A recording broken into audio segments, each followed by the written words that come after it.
Well, David De Gea has turned down the United contract proposal. Looks like they've not yet agreed firstly, but let's wait and see how that's going to go ahead and really transpire. Then Alex Ferguson has been inducted into the Hall of Fame of the Premier League today alongside Arsene Wenger. Erik ten Hag has gone ahead to really come up and really pronounce himself onto that. Then lastly, we are talking the game of Brighton. Everyone was so much shocked that it has not yet been moved to the 23rd to the 23rd of April. Yet we are going to play on Thursday. It's going to be around the 20th. Yeah? You get, so people are so much worried, but finally it has been rectified and that fixture has been really rescheduled, and we now know when we are going to play that fixture. It's no longer 22nd, it's 23rd. Welcome to United Matters channel. How are you guys, and where are you watching us from? I go by the names of Rock and David. Smash the like button, comment and share.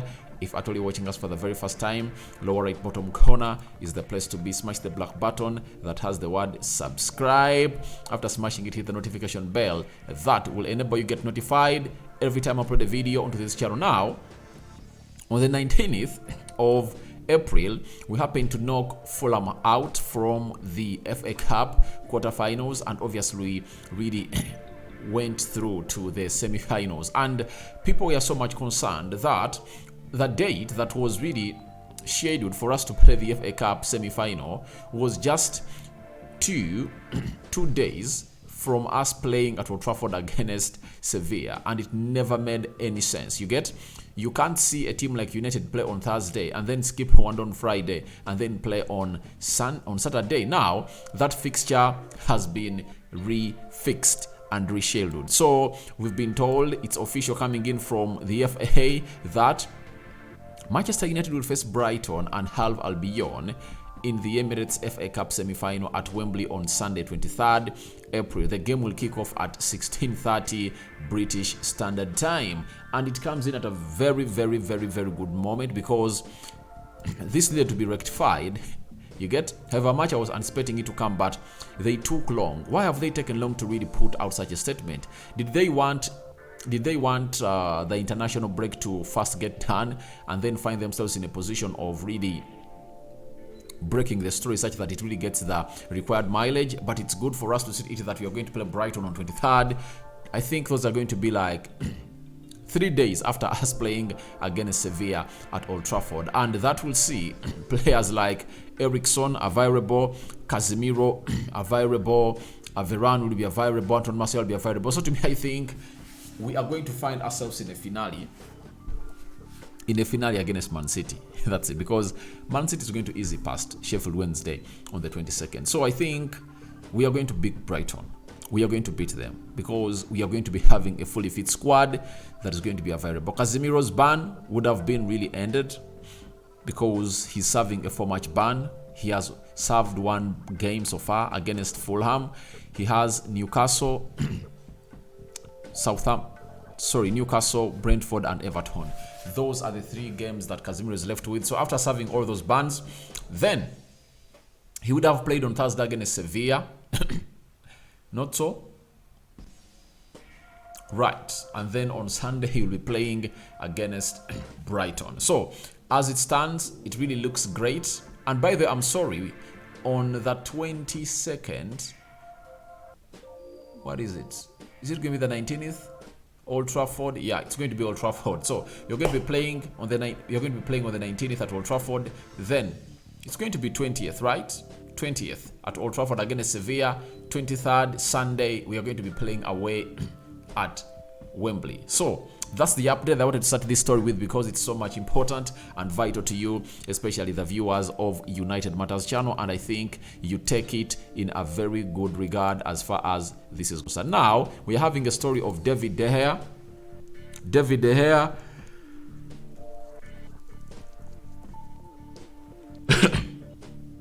sorry about that. David De Gea has turned down the first contract proposal of Manchester United. Who is reporting this?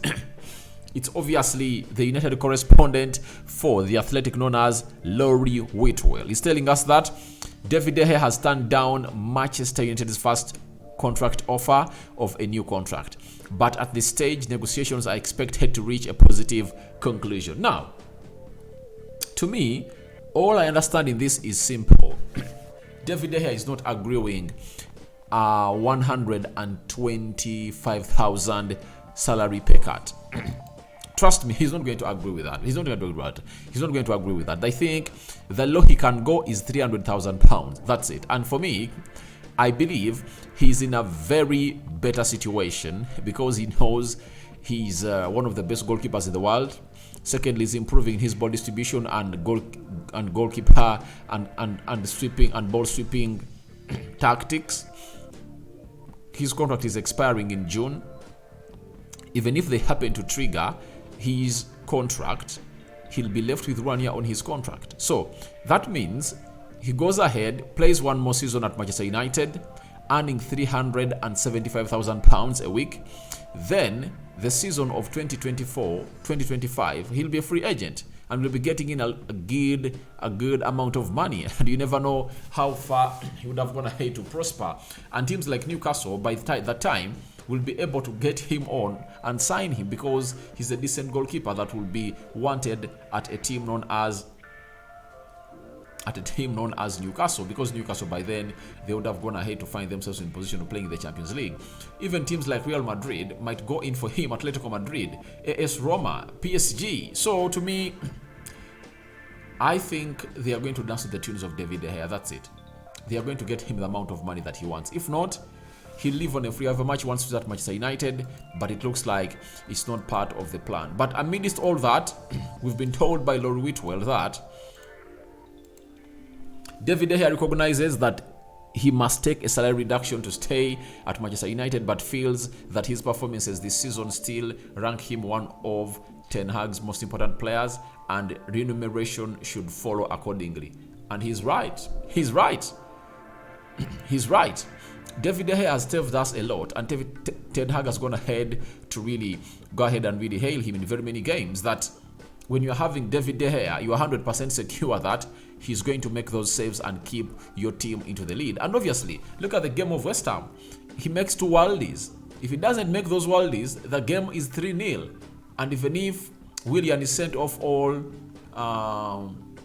Mitrovic, that doesn't really pay off in any way that favors United. So I think what De Gea is talking about, that he's seeing him as one of the most important players at the club, obviously he's right. Why?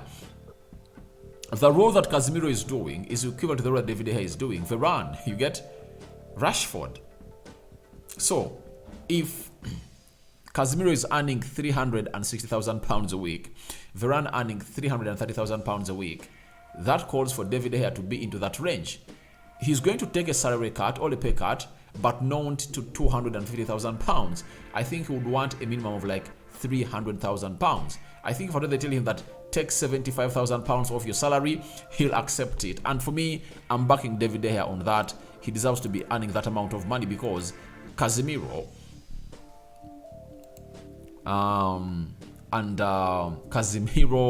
and Rafael Varane are earning into that that area. Now, we've been told that during this season, Ten Hag has come to appreciate David De Gea's worth and is happy for him to be his goalkeeper for the future years. The sense is that he feels other oppositions require strengthening first, specifically centre forward. And now, this is where I agree with Eric Ten Hag. And we've been telling people that there is no way we are going to bring in a goalkeeper that is going to displace David De Gea. Do you know why? We are in a position of lacking quality and depth in other positions. Central defense, midfield, and the center forward position. So we are less by 3 players to think about David De Gea. That means David De Gea should be at Manchester United for this one more season and obviously find himself in a position of really being at the club of Manchester United and doing great. And it's good that Eric Ten Hag has gone ahead to recognize it. And the only way this can change is when we find ways of really maneuvering the financial fair play rules so that we can sign in close to 5 or 6 players. But if that's not the case, Ten Hag is going to be having a minimum budget. With that minimum budget, he'll be called in for to spend accordingly. That's it. So for me, I believe that lots of things are really going to be happening at Manchester United, but we need a central defender, a Casemiro backup, and a centre forward. Those are the first three signings that should come in first before we think about bringing in a backup for David De Gea. So I believe he is really on point. That is Erik ten Hag, but David De Gea is right. To me, he's right. He has earned the right to go out and really call in for the money he deserves to get at Manchester United. Now, lastly, we are being told by Lolwitro that Ten Hag has given his blessing for David De Gea to continue at Manchester United. Tony Cotton, United's chief goalkeeping scout, has been scouring Europe for 6 months and is not yet completely sold on a replacement, especially at the prices being mentioned. And by the way, the prices being mentioned are really ridiculous. When you look at Diego Costa, the goalkeeper of FC Porto, 80 million euros. That is close to 70 million pounds. Why should we go in for a goalkeeper of 70 million pounds? I'd rather go in for David Raya, who is at Brentford, not willing to renew his contract, and he can go for like 30 million pounds. Then the other goalkeeper that's being talked about, what's his name? I've forgotten his name, but he's another one who is really good, and it looks like everything is really going on well for Manchester United with David De Gea. So I think David De Gea still has to be here, and I think there is a lot of room of improvement for him. If you are seeing him playing as a ball-playing goalkeeper for the very first time, and he's performing like that, it sends a message to your mind that he's going to turn into a brilliant ball-playing goalkeeper. Like in the game of Fulham, I saw him really making some passes through the central axis of the pitch, and I said, oh, David De Gea is really getting there. And I think next season he's going to be a superb goalkeeper for Manchester United as far as goalkeeping is concerned. And I think we are going to be having more control of the game when David De Gea is really in control of the game. So to me, no way you tell me that David De Gea is really not worth that amount of money is progressing in for, and I think an improved proposal of a contract should be put in through, and good to see that Erik ten Hag is really also in favor of that. Now, after that, let's go to Sir Alex Ferguson, who has been inducted in the Premier League Hall of Fame, and after all that happening, Erik ten Hag has gone ahead and reacted to that, and here we are to read to you what ten Hag has said on Sir Alex Ferguson, on why Sir Alex Ferguson is the greatest of all time. Until anybody gets close to or goes past him, he'll be the greatest manager that the Premier League has ever seen. I don't see how that can be ever beaten. I understand, but he's the greatest of all time. But I mean, if Ten Hag can be backed very well at Manchester United, I think he can win more than 13 Premier League trophies. To me, he's just the best description of the manager that has ever happened to Manchester United, and he's like Sir Alex Ferguson to me, and he's doing lots of good jobs, but Sir Alex Ferguson is really untouchable. And look at Pep Guardiola, he's so far here but has just won 5, so I think if Ten Hag really gets some time at Manchester United and really finds himself staying here for some long time, I think he can win those 13. He can win them and obviously bring them back, or bring us the glory that was lost at the club of Manchester United. Then Ten Hag has hinted about what made Sir Alex Ferguson a very successful manager, and it was all about him, and the things that was massive at the start of every season was Sir Alex Ferguson's hunger and desire. If you didn't have that, he could sense that straight away and you were gone. So to produce that year on year was something he was brilliant at doing. So he's letting us know that the hunger and desire that he kept on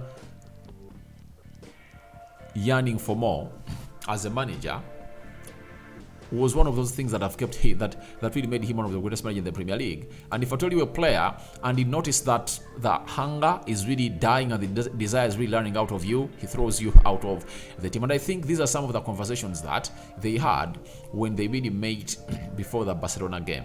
I think he told him that if you see a player when his desire is really burning out, throw him out of the club, because he'll be one of those leakages, all those lose passes that will lead to the loss of the team, because one bad egg, one bad tomato can infect the others, and they can all rot if at all it stays into the same vicinity with others. So guys, your thoughts on to David De Gea turning down the United contract are welcome in the comment section below. Sir Alex Ferguson inducted into the Premier League Hall of Fame. What's your thought about it? Then Erik ten Hag has gone ahead and also reacted about it. So guys, may the Almighty bless you abundantly. Rokan David remains my name. United Matters channel is the YouTube channel, and Rokan David is your host always. I sign out for now. See you later. But remember, on Sunday we are playing in Newcastle, and I think most of the players today are going to be at Carrington, and we are going to be knowing who is back and who is not back as far as that beautiful game of training is concerned. Me out.